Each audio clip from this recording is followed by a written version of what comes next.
Even with all the injuries and drama the Golden State Warriors dealt with this season, the team had the third best home record in the NBA, and with them getting healthy right before the playoffs began, they were one sleeper team that most people knew to keep their eyes on. Well, in the second round, the Warriors ended up getting matched up with another sleeper team themselves, the LA Lakers, and that Laker team pulled out a Game 1 victory in Golden State last night, and today I want to talk about and break down what the Lakers did right in Game 1 and what their strategy needs to be going forward against the Warriors. Also, if you guys enjoyed the video, then make sure to give it a like as it helps out a lot. And if you enjoy the NBA, then make sure to hit that subscribe button and notification bell. So last night, the LA Lakers got a 117-112 victory over the Warriors in Golden State. The duo of LeBron and Davis was really what powered LA to their huge road victory, even despite the Warriors having 3 players who combined for 73 points all on their own. If that wasn't impressive enough though, LA got their largest lead of the night with 5 minutes and 58 seconds remaining in regulation, but finding themselves down 14, the Warriors didn't give up and went on a 14-0 run to tie the game with 1 minute and 38 seconds remaining. Luckily for the Lakers, they executed their game plan almost perfectly down the stretch, and I want to go over that as well as the entire game right now. So to start the night, the Warriors were throwing movement the Lakers' way. Here you have the pin down for Klay, who cuts back door, and you have the beautiful pass from Draymond that leads to a Warriors bucket to push the lead to 5. On the following possession, LeBron hit a step-back jumper to get the Lakers their first bucket. Then they decided to run a double pick and roll for Reeves with Looney in a drop, and you had help coming off from Andrew Wiggins off LeBron. LeBron missed the jumper, but the bigger concern for me going forward is that the Lakers are going to have to do a better job in transition.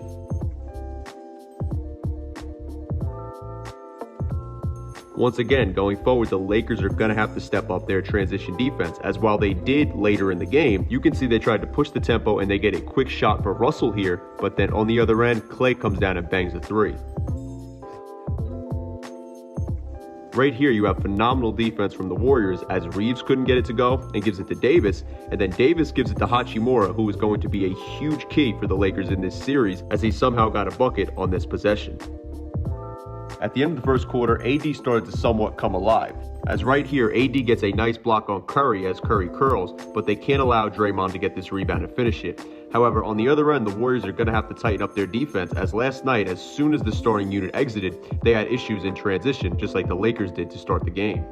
While the Lakers had their own struggles against the Warriors' movement, as noted and as shown earlier, you can see they decided to play Gary Payton in a drop and it ended up working out, as he only had 2 points last night. The Lakers defense will need to stop this, as right here you have the Warriors who tap into a pick and roll and Anthony Davis is in a drop, and that gives Curry the space to go right into a pull-up. The Lakers worked to put Curry in action here, and while they did turn the ball over, you can see the Lakers picked up their transition defense like mentioned before. So the Lakers' transition game, like mentioned before, as well as the play of D'Lo, Reeves, and Schroeder is going to be key for them going forward. And while this was a very nice bucket and move from Reeves, you can also see LeBron looks like he could have got a pretty open look here, which I would have liked to see him hit. Even though this didn't end up the way the Warriors would have liked, this was actually a pretty good possession by them. Here you have Draymond on the short roll, kicks, and then there's another drive, and Draymond ends up getting another look, except Wenyen Gabriel has a great defensive possession here. While I just mentioned the play of the Lakers guards being key in this series, I think the play of Anthony Davis is also going to be as important, as JaMychal Green, Draymond Green, or Kevon Looney couldn't seem to guard him last night. And right here, you see Davis screens for Russell, gets a beautiful pocket pass, and was able to draw the foul against JaMychal Green. And like I said, Looney couldn't stop AD either. So as mentioned, the Lakers did adjust to the Warriors' movement as well as their transition game, but there was a lot of moments like this where the shooter ended up getting loose. In this case, it was Poole, and you see he gets a nice shot as the big man, in this case AD, was not high up enough. That definitely needs to change going forward. You can see here to start off the second half, D'Angelo Russell was really what got the Lakers engine going. And right here, he has LeBron pretty open, so I would have liked to see him pass this out. But regardless, it didn't matter with how hot D'Lo was.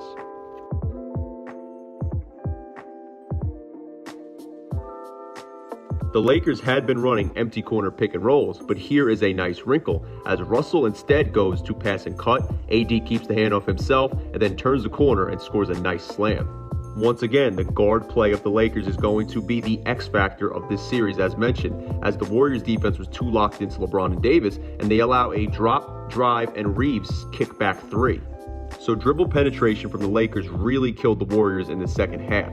They kept allowing the Lakers guards to get downhill, as right here, Schroeder drives, forces help, and you get Russell who beats a closeout and finishes at the rim. Felt like the Lakers were able to get whatever they wanted against Looney, and it's going to be interesting to see if that changes going forward.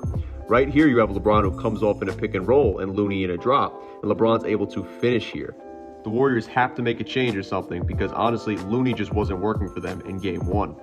The Warriors tried to go for the inverted pick and roll here with Curry screening for Draymond, but this was just a great effort from Vanderbilt to work to contain him, and also a great block from Vanderbilt against Looney.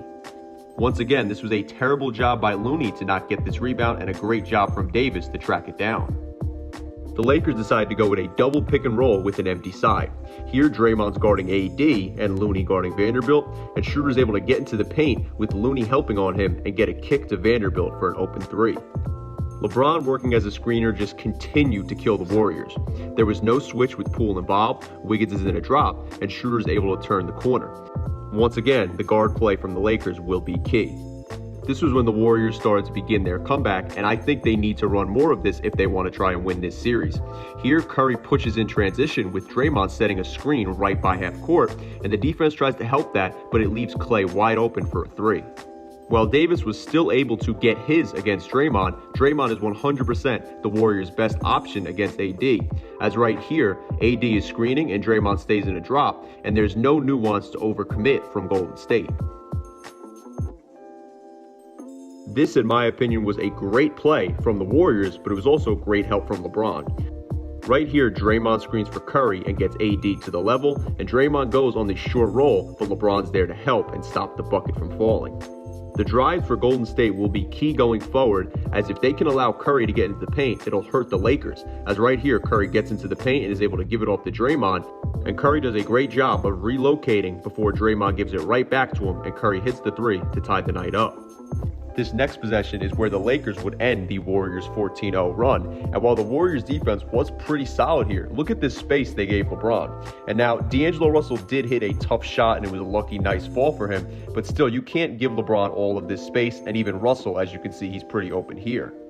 Right here, the high screen for Curry from Poole gets Steph the player he wants guarding him, D'Angelo Russell. And while Curry worked to get past him like he wanted, the help defense from Davis to block this shot was ultimately what ended this game and got LA the win.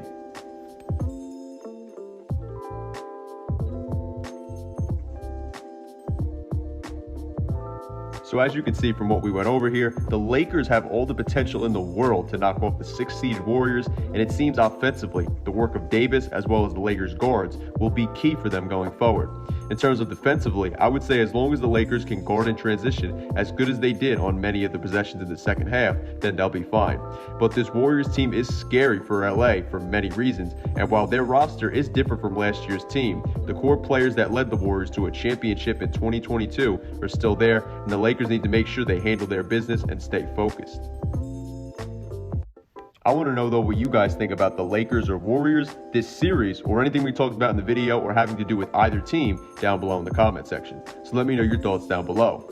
If you liked the video though, then please give it a like as it helps out a lot. And if you like the NBA, then make sure to hit that subscribe button and notification bell. That way you stay up to date with all the future content on my channel. Anyway, thank you guys so much for watching. I'm SCJ and I am out. Peace.